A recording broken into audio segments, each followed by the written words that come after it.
it is his own undoing. I told him, don't touch the mountain. See the Bible. If you read the Exodus, I told him, don't. Many times. But it's because he has some young MPs he moves around with. Young boys who are born in towns and brought up with Serarak. They don't know the community. So they tell him, no, it's okay, no problem. Mulima ni yako, wewe ulikuja huko mwenyewe. Hawa watu ni wako, hata ukitoa huyu weke huyu hakuna shida. Nikamwambia mimi ni mzee. Hawa watu mimi nawajua. These fellows on the mountain, they hate betrayal and they hate deception. Because of what Mzungu did to them, they hate betrayal. And you yourself, President William Ruto, you are a beneficiary of my community's distaste for betrayal. When they decided that Uhuru Kenyatta has betrayed you, they turned against Uhuru for betraying you in their view and voted for you. And you are not one of them. They hated one of their own to support you, and you are not one of their own. If you betray one of their own, you will tell me the story. Today, as we speak, his messages of condolences are unwelcome in the mountain. And you know that's the lowest it can go. You know funerals are very solemn.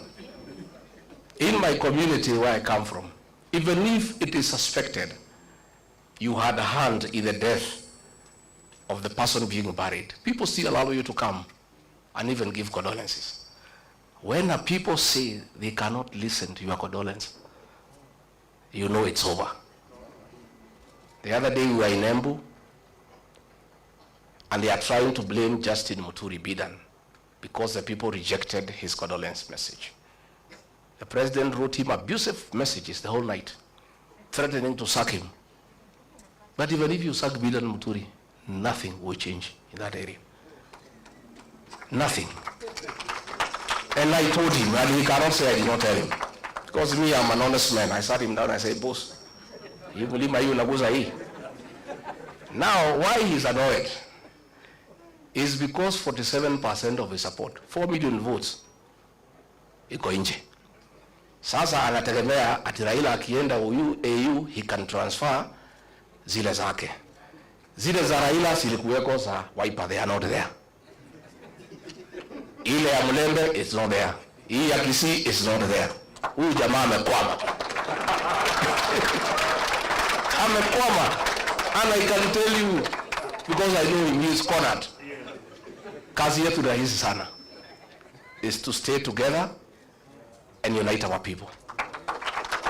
Mimi naomba jamii ya Mlembe. Amekuja huko anaita mimi mkabila. Ati ndio mimi nisisaidie nyinyi. Siku nilimsaidia, hakujua mimi ni mkabila. When we voted for William Ruto, we knew he's not a Kikuyu. 87% of my people voted for him. We knew he's not a Kikuyu. 13% voted for Raila Odinga. We knew he's not a Kikuyu. We had our own candidate called Wahiga Mwaura. We never voted for him because we are not tribal. Saa hii ameona tunashikana na watu ya Wiper. Ameona tunashikana na Mlembe Nation. Na hapo Mlembe Nation ndio naona amekwamia hapo. I think it's his last hope. Sasa anakuja huko kusema ati mimi ni mkabila, ati ndio msinikaribishe tusifanye pamoja. President William Ruto, hear it from here, Chui House. The same way Mulima ilisaidia wewe, it is possible tunaweza saidia hii watu ya Mlembe. It is the same way tunaweza saidia huyu Kalonzo. Na sisi hatuna contract na wewe. Deni yetu na wewe tulimali. We had intended to pay you in 2 installments. Tukakupatia the first installment, ukagusa Mulima. Hiyo deni ikafanya nini? Kaisha. We owe you no debt. So, anaenda pale Western, anasema tumefukuza huyu Rigathi Gachagua, and he is corrupt. William Ruto, my friend, do you have the moral authority to talk about corruption? And we sympathize with you because juzi kumekuwa na opinion poll on the most corrupt person in the world. And we are unhappy that you are rigged. Instead of giving you number 1, they give you number 2.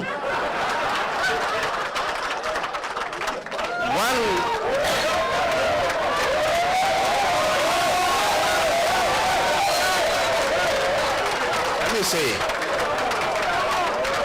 I want to say, let me say, President William Ruto could not agree me to stay in government because I could not agree to corruption. The State House of Nairobi is a real center of corrupt activities. And there are two watu wawili, moja anaitwa Adil na mwingine anaitwa Jayesh. These are the conveyors of corruption in this country. Na ndio watu wenye she and sha. Ndio wale watu ya Adani. Na hao watu wakija kuona rais, hata ukiwa deputy president na minister, utamungoja hapo saa 5 akiongea na hiyo watu wakipanga hiyo mane. So Mr. President, be an honest man. Look for a mirror before you talk about corruption and look at yourself.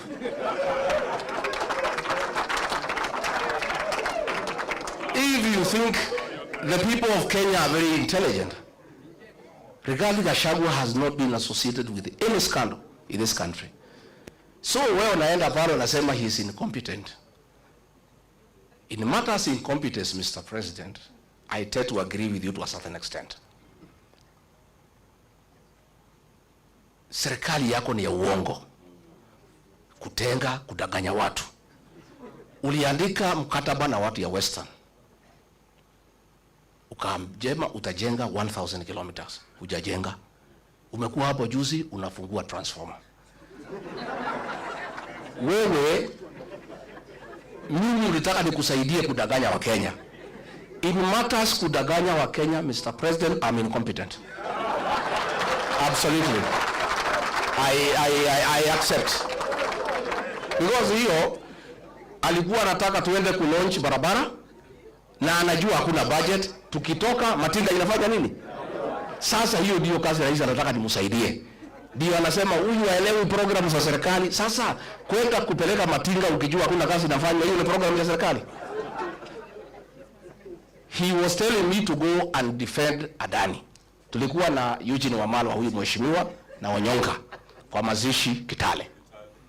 Huyu Onyonga akaamuka, akalima serikali mambo ya Adani, na mimi nakaa tu pale. I don't want to nod because I'm still in office. That Adani thing is the worst form of corruption in this country. So mimi nilipoamuka, I never responded. So one of the PAs ya mkubwa akanipigia simu. Mtu yuko huko, mtu ya 36. Wewe ni deputy president ya sangapi? Maana ya deputy president, you speak last. Dio ile maneno yote iko baya serikali ukanu. Kwa nini huyo Nyonga alilima serikali mambo ya Adani and you are not defending? Nikamwambia I cannot answer you. Tell your boss to call me. So president amenifikia, nimemwambia mimi siwezi. That thing is corruption. I cannot defend it, Mr. President. I cannot. That is why he is saying I was not defending government programs. Sasa corruption, is it a government program? So wanasema ati I'm incompetent. Hii mtu hakuna kitu anaelewa. Sasa kama serikali ni wizi tupu, sasa what is there to defend? Walinipeleka Senate ati nimekataa watu watolewe Nairobi River. Walinishitaki nimekataa watu wafukuzwe Marigiti Market. Those are things I could not do.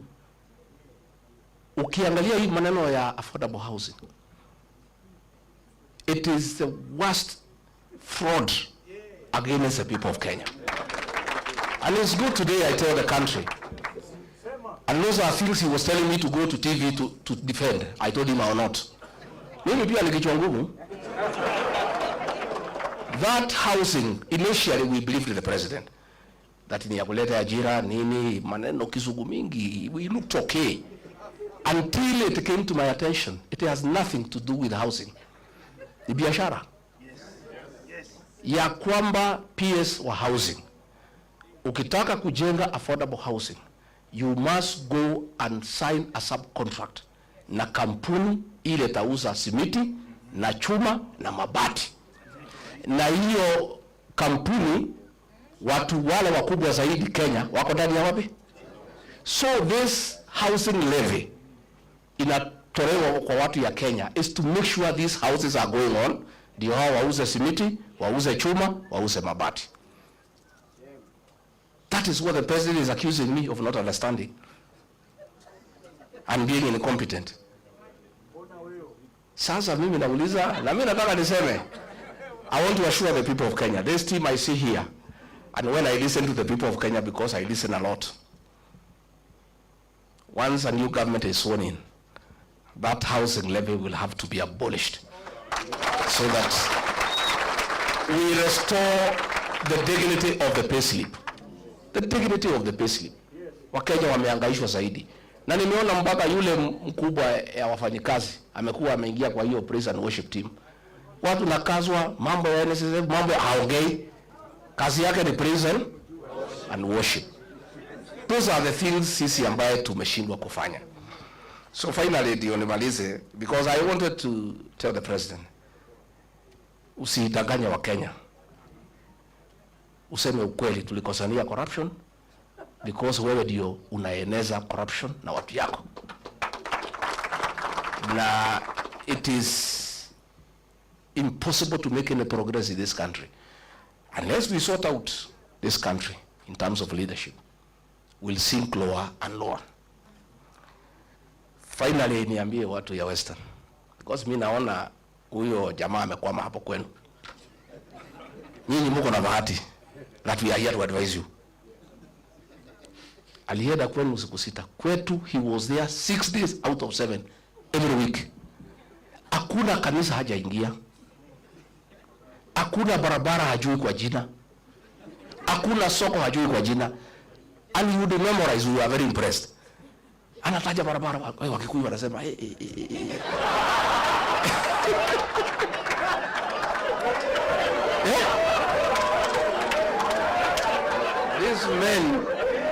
These men called a community that has pride, a community that's hardworking, that is rich. Watu wamesoma. He called all of us, our bishops, our reverends, our pastors. Hata huyo Waititu na mimi Rigathi, he called all of us. Alikuwa anakuja kuangalia osho. Sasa amekuja kwenu msangarere mwalamu. That is the same script. Nyinyi mkikubali mtalia vile watu ya mlima wanalia. All those